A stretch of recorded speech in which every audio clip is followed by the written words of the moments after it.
Hey guys, I just saw a sign that said rainbow cleaning service, and it really spoke to me, and I thought maybe we need to dust off our rainbows. You know, you think about Bibles, sometimes they say if you've got a dusty Bible, it's because you've not been using it enough. Maybe you have let your rainbow, your promise, your promises from God and your vision of them become dusty and contaminated or polluted. I think that could happen in several ways. I think it could happen with doubt. I think it could happen with impure motives of why you want what you want, and the Lord has been working on me about that. He has shown me that I've had some impure motives for things, some pride, some vanity, some self-focus and selfishness about why I want certain things that I want. Some of you that have promises for marriage, God may show you that you've wanted marriage for your own fulfillment in whatever way instead of for God's purposes or to serve. And you know, the Bible says in James that sometimes we ask, but we ask amiss. And that means that we're asking for the wrong purpose, and that's why we don't get what we're asking for. So God may be taking you through a time right now where He's purifying your motives and healing you. There's been a lot of deep healing for a lot of people in a lot of ways to get you ready to be able to thrive in and enjoy the promises to the maximum, and also to be the most effective in them. That can happen with ministry promises as well. You can think that you have the most pure motives on wanting to serve God because He puts a vision in your heart for what He wants to do in you and through you. But after so long of waiting for it and being prepared for it, your motives can get muddied and dirty and unclear and impure along the way in the wait. So God may be purifying some of your motives for ministry as well. There was more. I hope I can get it. Cleaning off your promises. What was it? What was it? I don't remember. But there may be a lot of different ways that, okay, I was thinking this, even your vision of the promise could be needing to be cleared off and cleaned off. You may have gotten distracted. Your focus may be shifted. It made me think of, even when I was trying to make a video a minute ago, when I hit video on this is a new phone, thank the Lord. New glasses, by the way, too. God is answering so many prayers and delivering. But in this, I had to learn, that's part of it. You have to sometimes have time to learn the new, to learn how to adjust to the new, to learn how to function with the new and in the new. A lot of us have lived in survival mode and in the wilderness of believing and waiting for these promises, but we don't know now how to live in the promise. And we are in it. We are stepping in it. We're not waiting. I think it's happening in stages. It makes me think of a rainbow has all the colors, you know. It's almost like those are steps. See, did you see the focus shift? I'm going to go back to that, but it's almost like they're steps and levels of the promises. We are in it, but we're on the first level of it. Maybe we're on red and we're going to orange and then to yellow and then on and on. But I think that what I was going to say about shifting is shifting. We have to adjust to the new. We have to learn how to live in the new. And that's what I feel like God's been helping me do in levels. But like I was saying about this phone, the camera is different. So when you hit video, immediately to hit, I have never made a video with this yet. Not like this. I have of other people, but not myself. When I first hit the record button, the camera wanted to focus on like one portion, like maybe just my hair, and the rest went blurry. Or maybe it would focus on the background and not get me. And I had to keep adjusting. And I think when you've got something new, you sometimes have to adjust. You have to adjust. It's a whole new perspective, a whole new way. And I think some of those adjustments in our heart and our mind and the way that we're living, and the way we walk out our faith, the way we relate to people, God's adjusting that right now as we're getting little bits of promises come through. For me, definitely, and I've heard of other people as well. So in the same way, I had to manually go in and hit where I wanted to focus. I had to point and push on the camera. Okay, focus here. So sometimes in that in-between stage of the new, when you're just beginning to walk in it, you're going to have to try a few things. You're going to have to adjust here and there, and that's going to be uncomfortable or blurry. So when it's blurry, it's almost like your promise becomes blurry. You have to clean it off. You have to clear it off and adjust your vision on it. I've gotten these new glasses, and I'm so thankful for them. When I first got them, and God got them for me, I didn't spend a penny because I didn't have it to do it, and that's a whole other story. But when I first got them, I was so blown away to put them on and suddenly see everything crisp and clear and beautiful that I started to tear up in the store when I put them on. And part of why I started to tear up was because everything was crisp and beautiful. It was like what I feel like the difference will be between being alive here on earth and then being in heaven. We think we can see things and that we have colors and dimensions and textures and shapes, but I have a feeling when we go to heaven, it's going to be like, whoa, like the difference between a regular movie and like a 3D movie. And for me, that's what it felt like. My vision had become so bad, but I had lived without glasses for so long. That was my normal. And when I saw clearly, it was overwhelming that it made me tear up. But at the same time, the guy who gave me the glasses saw how strong my prescription was, and I came in with no glasses on, and he said, you need to take your contacts off first before you put your glasses on. And I said, I don't have contacts. And he goes, I don't understand how you've been functioning without anything, with a prescription this strong, and you needing it this strong, and you've had nothing. And I said, he's like, how have you been functioning without? And I laughed and said, well, I've been functioning without a lot of things for a long time. And so I'm about to tear it now. The vast difference from how I could see to now how I can see. That contrast was so beautiful and touching and wonderful. But at the same time, it made me tear up because I thought, what have I been missing out on?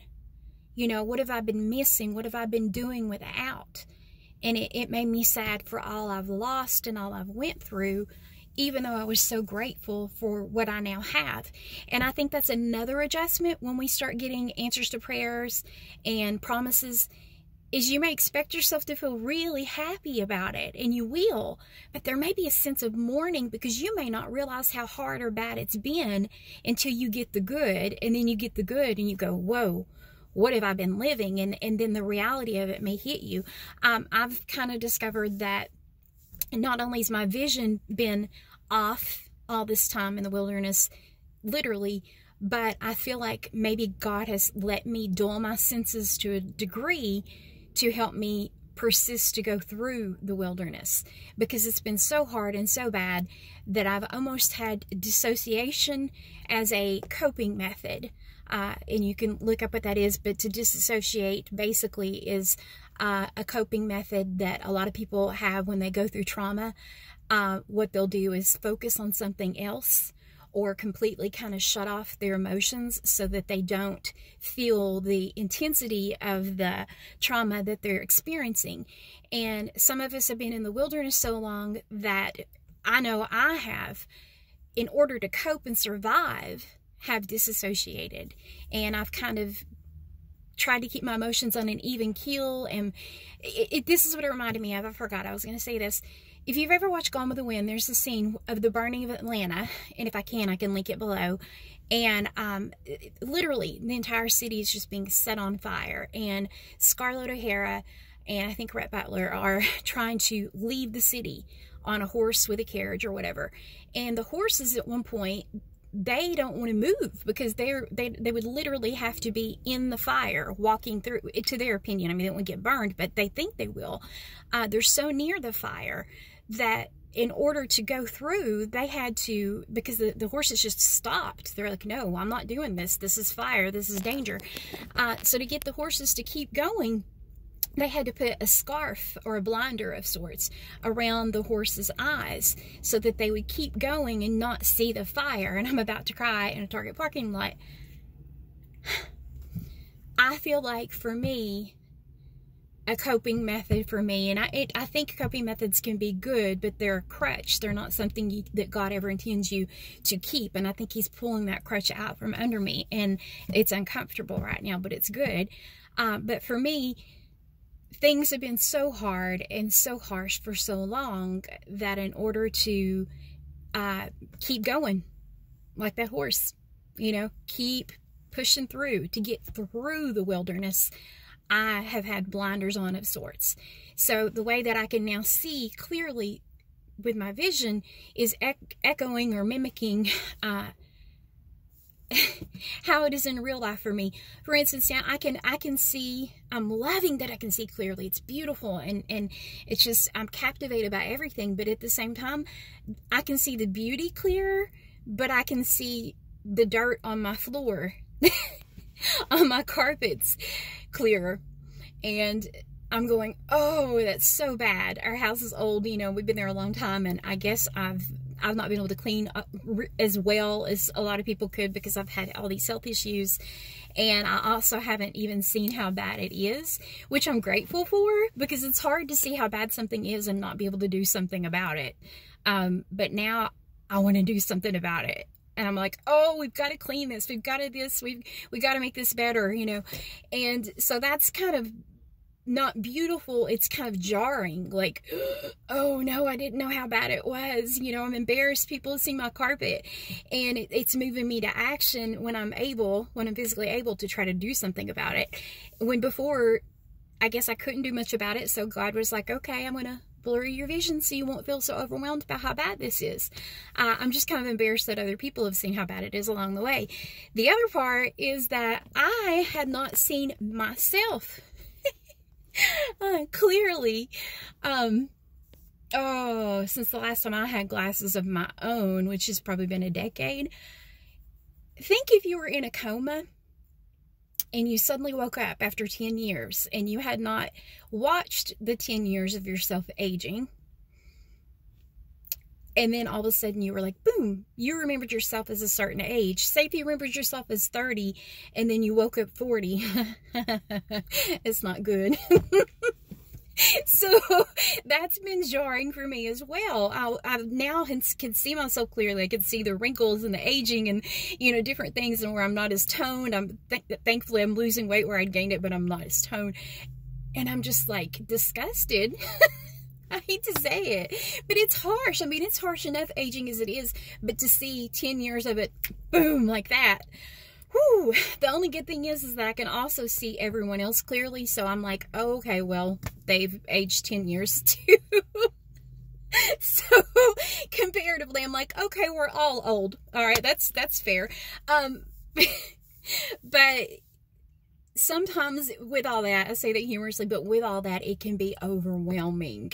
It can be overwhelming. And I feel like God is helping some of us learn to adjust, because when we've lived in the wilderness so long and then all of a sudden we get these promises, it's going to be beautiful, but it's going to be emotionally overwhelming. And so we have to trust that even though I believe he's bringing all the promises at once, so to speak, I don't think it means all on one day, thank God, because that's just too much. And he loves his children the way we love our children, in the way that we can tell when they're getting overwhelmed. You know, if they have a birthday party and there's 20 kids there and they've got ice cream and sugar and whatever, we know sometimes it's too much. That might not be the time when they have all the sugar in their stomach and all the kids and all the noise.